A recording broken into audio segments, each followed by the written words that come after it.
Hello students, आज हम बात करने वाले हैं पावर शेयरिंग के बारे में। पावर शेयरिंग या शक्तियों का बंटवारा, ये चैप्टर है आपका, इसके बारे में हम बात करने वाले हैं।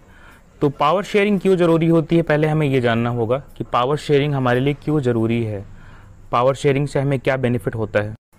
पावर शेयरिंग के बहुत सारे एग्जाम्पल हमारे सोसाइटी में मौजूद हैं। जैसे कि आप देख सकते हैं कि अगर किसी भी गवर्नमेंट को एक्स्ट्रा पावर मिल जाती है तो वो गवर्नमेंट जो होती है उसका गलत फ़ायदा उठाने लगती है। इसलिए पावर्स का बराबर बराबर बंटवारा करना बहुत ही ज़्यादा ज़रूरी है। तो पावर शेयरिंग बहुत ही ज़्यादा ज़रूरी है। बेसिकली हम इस चैप्टर में बात करेंगे बेल्जियम के बारे में कि बेल्जियम में किस तरीके से पावर शेयरिंग किया गया और वहाँ पर जो भी कॉन्फ्लिक्ट चल रहा था, लोगों में स्ट्रगल चल रहा था, उसको वहाँ पर ख़त्म किया गया। तो पहले हम बात कर लेते हैं बेल्जियम के बारे में। बेल्जियम की बात कर लेते हैं तो बेल्जियम एक यूरोप में एक कंट्री है जिसमें 59% जो पॉपुलेशन है वो डच स्पीकिंग है, 40% फ्रेंच स्पीकिंग है और 1% पॉपुलेशन है वो जर्मन बोलते हैं। तो जो ऊपर पार्ट आपको दिखाई दे रहा है जो ऑरेंज कलर का, उस रीजन में रहने वाले लोग को फ्लेमिश बोलते हैं और जो नीचे रहने वाले लोग हैं उनको वैलोनिया बोलते हैं। रीजन है ये वैलोनिया कहलाता है।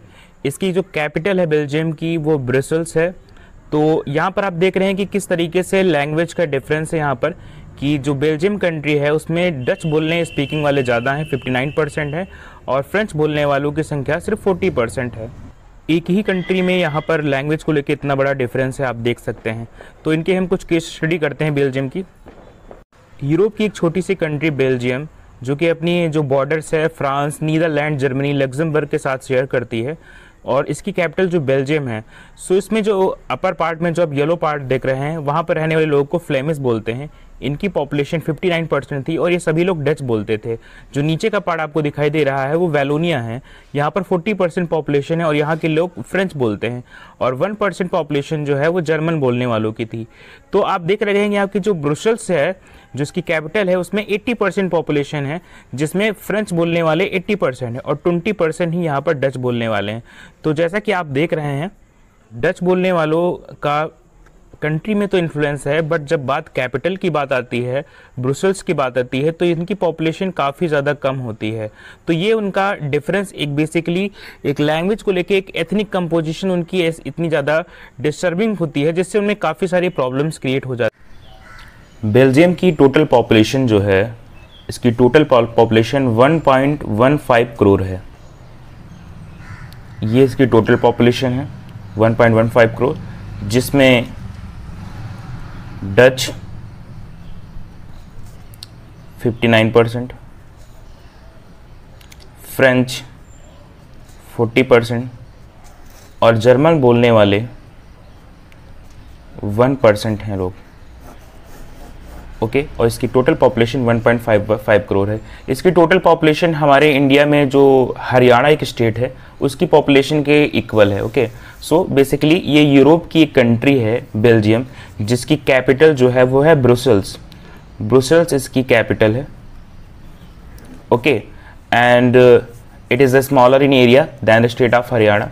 हरियाणा स्टेट जो हमारे यहाँ इंडिया में है उससे भी थोड़ा सा ये छोटा सा एक देश है। Okay, it has borders with Netherlands, France, Germany and Luxembourg. इसकी जो सीमाएं हैं, जिसके बॉर्डर्स हैं नीदरलैंड, फ्रांस, जर्मनी और लग्जमबर्ग को ये टच करते हैं। ओके, सो बेल्जियम की एथनिक कंपोजिशन के बारे में आपने अभी बात की, देखा आपने कि बेल्जियम का एथनिक कंपोजिशन कितना ज़्यादा कॉम्प्लिकेटेड है।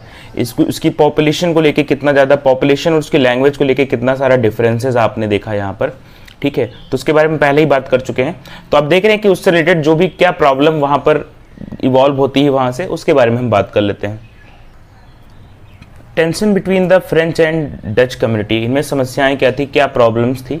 सो French community was relatively rich and powerful then Dutch community. पहली प्रॉब्लम तो ये थी कि फ्रेंच कम्युनिटी जो है वो डच कम्युनिटी से ज़्यादा रिच थी और ज़्यादा पावरफुल थी। तो ज़्यादा रिच और ज़्यादा पावरफुल होने के कारण इनको ज़्यादा इंपॉर्टेंस मिलती थी, फ्रेंच पीपल्स को ज़्यादा इंपॉर्टेंस मिलती थी, और इतनी इंपॉर्टेंट डच कम्युनिटी को नहीं मिल पाती थी, जिनमें इनमें काफ़ी सारे डिफरेंसेस रहते थे और काफ़ी सारी जो मैटर्स होते थे, ये दोनों एक मत नहीं हो पाते थे, उस पर एक राय उसमें नहीं हो पाती थी। सेकेंड इसमें था जो Dutch community was in majority in the whole country. Dutch community पूरी कंट्री में तो मेजॉरिटी में थी, बट जब बात आती है कैपिटल की, इसके ब्रसेल्स की, तो इसकी जो ये माइनॉरिटी में आ जाती है। ओके, जैसे कि आप देख रहे हैं कि बेल्जियम में, पूरे बेल्जियम में जो डच कम्युनिटी 59% है, बट खाली से अगर कैपिटल की बात करें तो ब्रुसेल्स में इनकी पॉपुलेशन जो है 20% ही है। तो इस तरह से देख रहे हैं इसका पाला उल्टा पड़ जाता है जब यहाँ पर बात आती है इस कैपिटल की, तो ये इनके डच काफ़ी संख्या में काफ़ी ज़्यादा कम हो जाते हैं। थर्ड जो प्रॉब्लम एक जो है, Dutch speaking community angry who got the benefit of economic development and education much later. Dutch community को जस्ट बिकॉज अब क्योंकि ये फाइनेंशियली इतना वेल नहीं होते हैं, इनकी इकोनॉमिकल डेवलपमेंट और एजुकेशन इनको बाद में मिलती है, फ्रेंच कम्युनिटी के बाद में मिलती है। तो ये काफ़ी सारे डिफरेंसेस और एक चीज़ों को और ज़्यादा हाइप अप कर देती है। ठीक है, तो अब देखते हैं कि इसका सॉल्यूशन क्या निकाला बेल्जियम ने। चलिए देखते हैं एकोमोडेशन इन बेल्जियम, सॉल्यूशन क्या निकला, देखते हैं सॉल्यूशन इसका। सो फर्स्ट वन, पहला सॉल्यूशन ये निकाला कि constitution prescribe that number of French and Dutch speaking minister shall be equal numbers in central government. Okay, इन्होंने बताया कि एक कॉन्स्टिट्यूशन बनाया कि अगर कोई भी अगर लॉ अगर यहाँ पर निकाला जाएगा तो उसमें जितने नंबर ऑफ फ्रेंच रहेंगे, पीपल्स रहेंगे, उतने ही डच स्पीकिंग मिनिस्टर भी रहेंगे, दोनों में बराबर बराबर मिनिस्टर्स रहेंगे। तो पहला तो ये बता दिया गया, ठीक है, कि अगर कोई भी कॉन्स्टिट्यूशन बनेगा तो उसमें बराबर बराबर नंबर्स में दोनों के स्पीकिंग मिनिस्टर्स रहेंगे। डच बोलने वाले स्पीकिंग मिनिस्टर जितने होंगे उतने ही फ्रेंच स्पीकिंग मिनिस्टर भी होंगे। तो पहला तो ये सॉल्यूशन था। दूसरा, special laws required support from both the groups, one group can not take decision, कि अगर कोई भी लॉ अगर बनाया गया सपोज दैट, तो उसमें दोनों ग्रुप की रजामंदी जरूरी है, दोनों ग्रुप को उसमें एग्री करना पड़ेगा तभी वो लॉ पारित हो पाएगा। ठीक, अदरवाइज वो वहां पर वहीं पर कैंसिल कर दिया गया। ठीक है, स्टेट गवर्नमेंट भी बनाई गई कि एक जो सेंट्रल में गवर्नमेंट रूल करेगी उसी तरह से एक स्टेट गवर्नमेंट भी रूल करेगी। ब्रुसेल्स को एक अलग से पावर दे दी गई। ठीक है, Brussels also had equal representation of both the group. Brussels में भी यही तकनीक अपनाई गई कि जितने फ्रेंच रहेंगे उतने ही डच रहेंगे, दोनों में इक्वल नंबर ऑफ मिनिस्टर्स रहेंगे, जिससे किसी भी तरह का कॉन्फ्लिक्ट ना हो पाए उन लोगों में। Apart from the central and state government, central और स्टेट गवर्नमेंट को छोड़ के भी एक थर्ड टाइप की गवर्नमेंट बनाई गई जिसको कम्युनिटी गवर्नमेंट बोला गया। अब ये कम्युनिटी गवर्नमेंट क्या होती है इसके बारे में बात कर लेते हैं। Community government, it is elected by all the people irrespective of language spoken by them, चाहे वो किस भी लैंग्वेज को बोलने वाले हों, इनको इलेक्ट कर सकते हैं। इसमें डच है, फ्रेंच है, जर्मन है, सभी इसमें पार्टिसिपेट कर सकते हैं इस कम्युनिटी गवर्नमेंट में। ये गवर्नमेंट करती क्या थी? The government has the power regarding cultural, education and language related issue.